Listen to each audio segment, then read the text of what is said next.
Oase di tengah Jawa, saat kurma berbuah di tanah Sukabumi. Di sebuah lembah tersembunyi di desa Mekarsakti, Kecamatan Cisaat, Kabupaten Sukabumi, Jawa Barat, tumbuh sebuah keajaiban yang seolah menentang logika, pohon kurma. Bukan di gurun pasir Timur Tengah.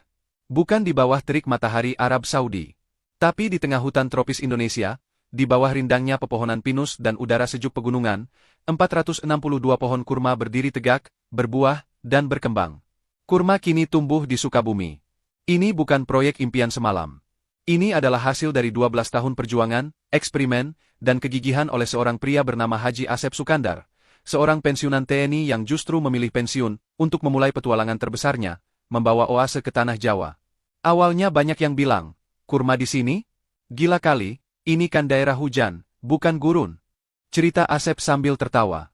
Tapi saya yakin, kalau tanahnya tepat, iklimnya bisa dimanipulasi, pasti bisa.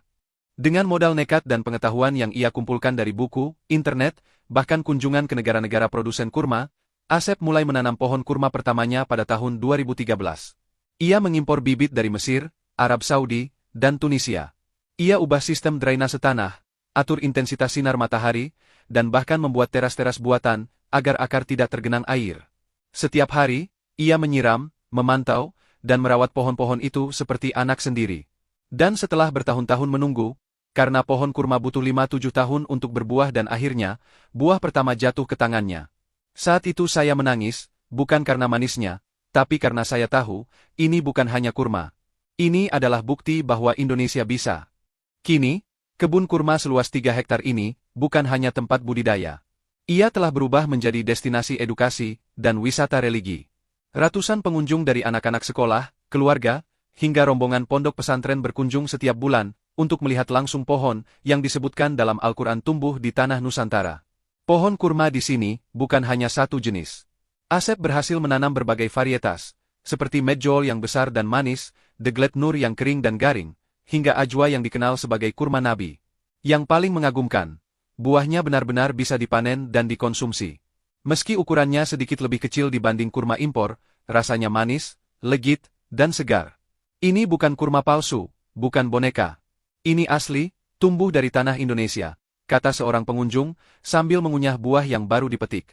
Kebun kurma Mekarsakti juga menjadi simbol ketahanan pangan dan ketahanan iman. Di tengah ketergantungan Indonesia pada impor kurma selama bulan Ramadan yang mencapai ribuan ton setiap tahun, Asep ingin menunjukkan bahwa kita bisa mandiri. Kenapa harus impor, kalau kita bisa tanam sendiri? Kurma bukan cuma buah, tapi juga simbol keberkahan. Dan keberkahan itu bisa tumbuh di mana saja, asal ada niat dan kerja keras. Pemerintah daerah pun mulai melirik. Beberapa instansi pertanian sudah melakukan studi kelayakan, dan ada wacana untuk mengembangkan kebun kurma serupa di daerah lain dengan iklim mikro yang mendukung. Namun, Asep tidak ingin cepat-cepat memperbesar. Ia ingin memastikan bahwa setiap pohon yang tumbuh dengan benar.